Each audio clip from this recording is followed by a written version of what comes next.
Hi hello నమస్తే welcome back to our channel. ప్రస్తుతం స్టూడియోలో ఉన్నారు business trainer and life coach Sunil Reddy గారు. మనం ఇప్పటి వరకు చాలా వీడియోస్ చేసాము. అంటే జాబ్ వర్సెస్ బిజినెస్. జాబ్ మంచిదా, బిజినెస్ మంచిదా, జాబ్ చేయాలా, బిజినెస్ చేయాలా? చాలా మంది స్టూడెంట్స్కి ఈ డౌట్ అయితే ఉంది. మనం ప్రీవియస్ వీడియోలో చాలా మంది గెస్టులతో కూడా ఈ టాపిక్ చేయడం అయితే జరిగింది. అంటే జాబ్ చేస్తే ఎలా ఉంటుంది, ఎక్కడ ఫ్రీడమ్ ఉంటుంది, ఎక్కడ ఇన్కమ్ ఎక్కువ గెయిన్ చేయగలుగుతాము, ఎక్కడ మనం రిలాక్స్గా ఉంటాము, జాబ్లోనా బిజినెస్లోనా, అసలు ఏది బెటర్ అంటారు? అసలు ఇలాంటి కన్ఫ్యూజన్ ఇప్పటికీ మీకు ఎన్ని వీడియోస్ చేసినా కూడా ఖచ్చితంగా ఈ డౌట్ అరైజ్ అవుతూనే ఉంటుంది ప్రతి ఒక్కరికి. మరి ఈ డౌట్ని క్లారిటీ చేయడానికి ఈరోజు మనతో పాటు సునీల్ రెడ్డి గారు రెడీగా ఉన్నారు. సార్తో మాట్లాడదాం. నమస్తే సార్. నమస్తే అండి. సార్, జాబ్ వర్సెస్ బిజినెస్ 100% చాలా మందికి, అంటే మీరు యాంగ్జైటీకి ఆన్సర్ చెప్పడానికి రెడీగా ఉన్నారు, Yes, నాకు అర్థమవుతుంది. బట్ నేను ఒక క్వశ్చన్ అయితే వెయ్యాలి మిమ్మల్ని, నాకు కూడా ఉంది డౌట్. ఎగ్జాక్ట్లీ. సో చాలా మంది ఏంటంటే జాబ్ ఎందుకు అబ్బా, తలకాయ నొప్పి, 8 hours. అంటే మాతో పాటు మేము కూడా 8 hours డ్యూటీ చేసే ఎంప్లాయీస్ మేము కూడా. సో మేము కూడా అనిపిస్తుంది ఒక్కోసారి 8 hours ఈ డ్యూటీ ఎందుకు, మనకి హెడేక్ కదా, ఒక బిజినెస్ చేసుకుంటే మంచి ఇన్కమ్ వస్తుంది, ఆరామ్గా కూర్చోవచ్చు, రిలాక్స్గా ఉండొచ్చు, 8 hours డ్యూటీ తలకాయ నొప్పి అనే ఒక ఆలోచన ప్రతి ఒక్కరికి ఉంది, మాకు కూడా.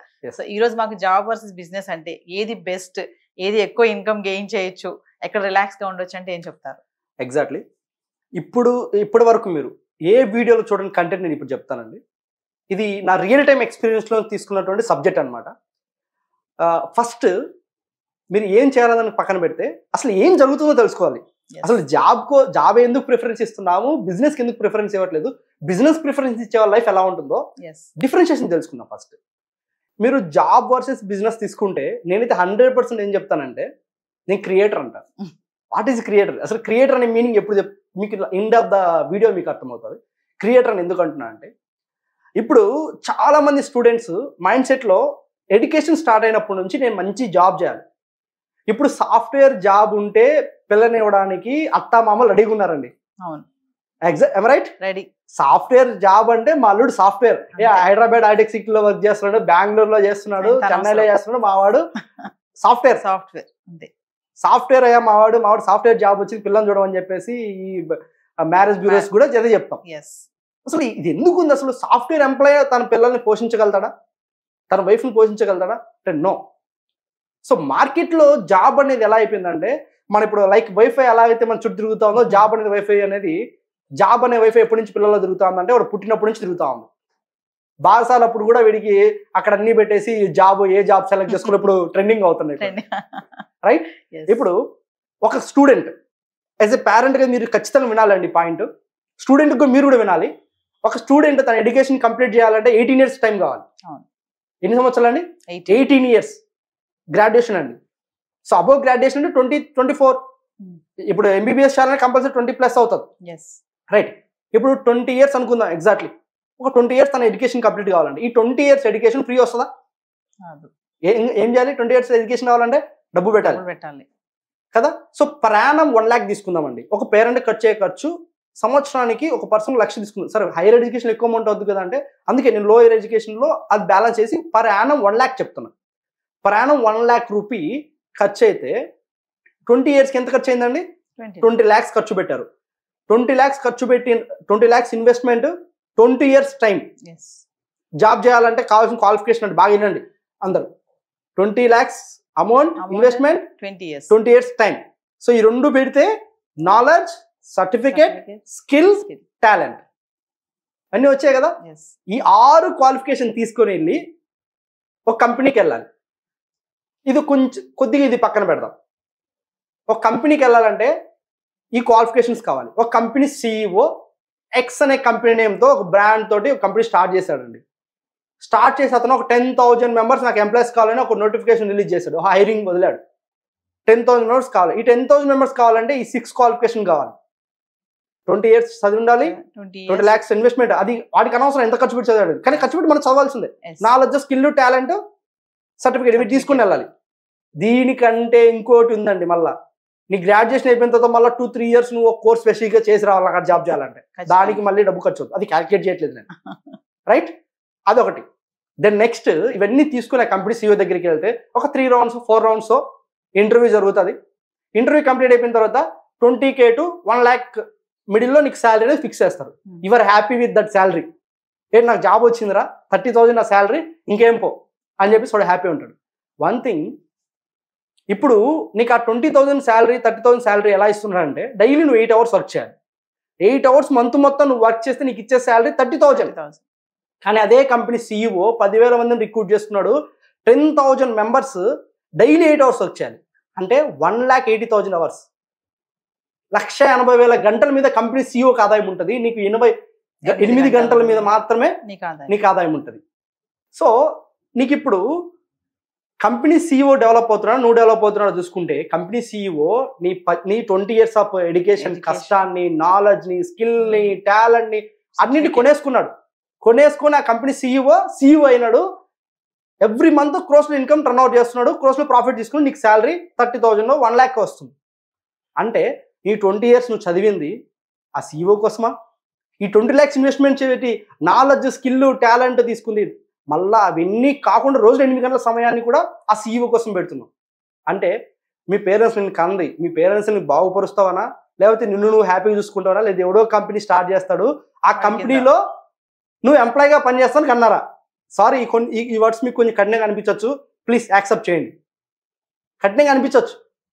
అంటే నేనేమంటున్నానంటే అదే 20 years మీ పిల్లలు చదివించిన ఎడ్యుకేషన్ ఫీజుని మీరు అప్పుడు FD చేస్తుంటే ఈ 20 yearsకి డబుల్ అయి ఉంటుంది, 40 వరకు ఉంటుంది. ఆ 40 lakhsకి ఎవ్రీ మంత్ ఇంట్రెస్ట్ రూపంలో ఈ కంపెనీ నుంచి వచ్చే శాలరీ మీ అబ్బాయికి వచ్చేది. అంటే నీకు స్టూడెంట్గా నీకు కూడా వచ్చేది ఆ శాలరీ అమౌంట్. సో ఇప్పుడు నువ్వు ఎక్కడున్నావు ఒకసారి ఆలోచించు, అంతే కదండి. ఇప్పుడు 20 lakhs ఇన్వెస్ట్మెంట్ చేస్తే నీకు ఆ నాలెడ్జ్ వచ్చింది. Education is only for knowledge, not for getting a job. ఇదొక్కటి గుర్తుపెట్టుకోండి. జాబ్ ఎవడని కొడతాడు? కంపెనీ పెట్టినాడు కదా గొప్పడు. ఎందుకు మీ పిల్లలు కంపెనీ స్టార్ట్ చేయకూడదు మీరు అనుకుంటున్నారు? మావాడే జాబ్ ఎందుకు చేయాలి, మావాడు ఎందుకు కంపెనీ పెట్టకూడదు? అంటే డబ్బులు లేవు. ఇన్కమ్స్ లేకుండా కూడా, డబ్బు లేకుండా కూడా బిజినెస్ స్టార్ట్ చేయొచ్చు ఈరోజు. అంటే నేనేమంటానంటే ఒక ప్రైవేట్ లిమిటెడ్ ఎందుకు మీరు స్టార్ట్ చేయకూడదు? ప్రైవేట్ లిమిటెడ్ కంపెనీ మీరు స్టార్ట్ చేయాలి. రిజిస్ట్రేషన్ ఫీజు తక్కువ, అంటే ఒక 10,000 రూపీస్తో ఒక ప్రైవేట్ లిమిటెడ్ రిజిస్టర్ చేయొచ్చు. సో తక్కువ బడ్జెట్లో మనం ఒక కంపెనీ స్టార్ట్ చేయొచ్చు.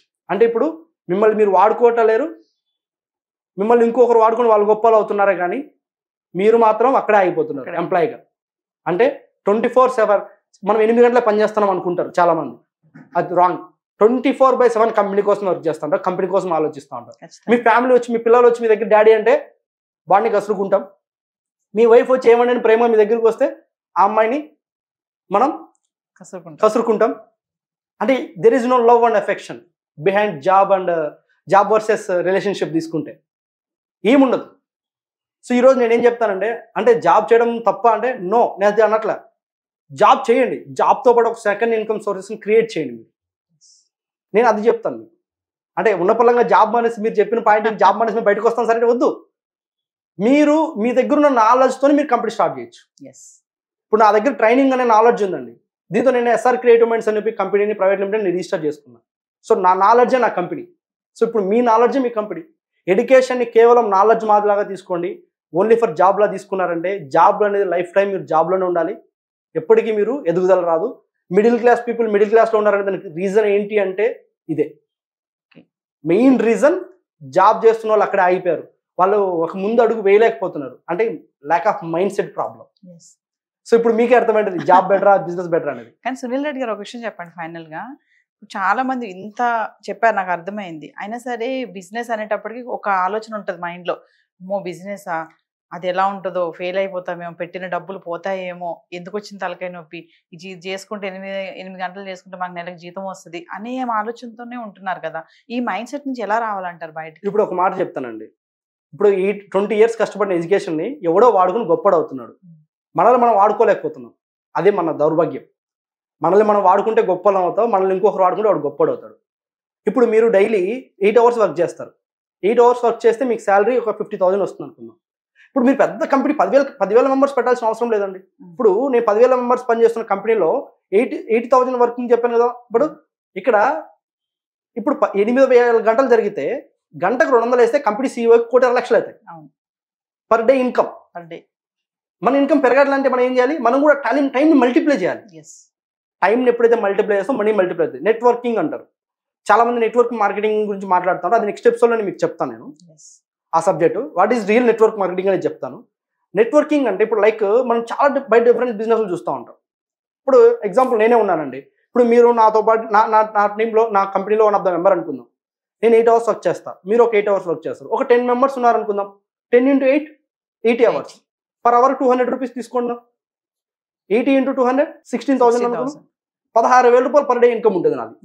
నేను నాతో పాటు ఒక 10 మంది నాతో వర్క్ చేస్తే అలా తీసుకుని మంత్కి ఎంత అవుతుందండి? దాన్ని రౌండ్ ఫిగర్ తీసుకుందాం, 10,000 అనుకుందాం. 3 lakhs. 3 lakhs ఏ జాబ్లో వస్తాను నీకు ఫ్రీడమ్ తోటి? అవునా? సో ఇక్కడ ఎందుకు వాళ్ళ మైండ్ సెట్ మారట్లేదు అంటే బిజినెస్ చేయాలంటే భయం, ఎలా స్టార్ట్ చేయాలో తెలియకపోవడం, దాన్ని నేర్చుకోకపోవడం అండి. So why business people fail in first year అంటే అసలు బిజినెస్ ఎలా చేయాలో నేర్చుకోలేదు. ఇప్పుడు వరకు మీరు ఈ 20 years 10th ఎలా పాస్ అవ్వాలో నేర్చుకున్నారు, ఇంటర్మీడియట్ ఎలా +2 ఎలా పాస్ అవ్వాలో నేర్చుకున్నారు, గ్రాడ్యుయేషన్ ఎలా పాస్ అవ్వాలో నేర్చుకున్నారు. కానీ బిజినెస్ స్టార్ట్ చేసి ఎలా పాస్ అవ్వాలో నేర్చుకున్నారా? అసలు కంపెనీ ఎలా స్టార్ట్ చేయాలి నేర్చుకున్నారా? మరి ఎలా సక్సెస్ అవుతారు? అది ఒకటి ఉందని మనకు తెలియాలి కదా. సో అది మేజర్ ప్రాబ్లం అండి. సో ఏదైనా ప్రాక్టీస్ చేయాలి. Practice makes perfect. అంతే కదా. దెన్ ఆటోమేటిక్ ఇంకోటి ఏంటి, లర్నింగ్ ఇంపార్టెంట్. అంటే బిజినెస్ గురించి నాలెడ్జ్ లేకపోవడం వల్లే జనాలలో కొంతవరకు వాళ్ళు బిజినెస్ చేయడానికి మగ్గు చూపట్లేదు. ప్లస్ ల్యాక్ ఆఫ్ ఇన్వెస్ట్మెంట్ లేదు మా దగ్గర అనేది కూడా ఒక ప్రాబ్లం చెప్తారు. తక్కువ ఇన్వెస్ట్మెంట్తో బిజినెస్ స్టార్ట్ చేసి దాన్ని ఎలా చేసుకోవాలనేది ఎలా డెవలప్ చేసుకోవాలనేది కూడా మనం నేర్పించవచ్చు. ఇప్పుడు ఎగ్జాంపుల్ అంబానీ ఉన్నారండి. అంబానీ ఒకటే బారి 1000 కోట్లతో బిజినెస్ స్టార్ట్ చేయలేదు కదా. స్మాల్ అమౌంట్తోనే కదా. ఇప్పుడు KFC ఉంది, స్మాల్ అమౌంట్తోనే కదా.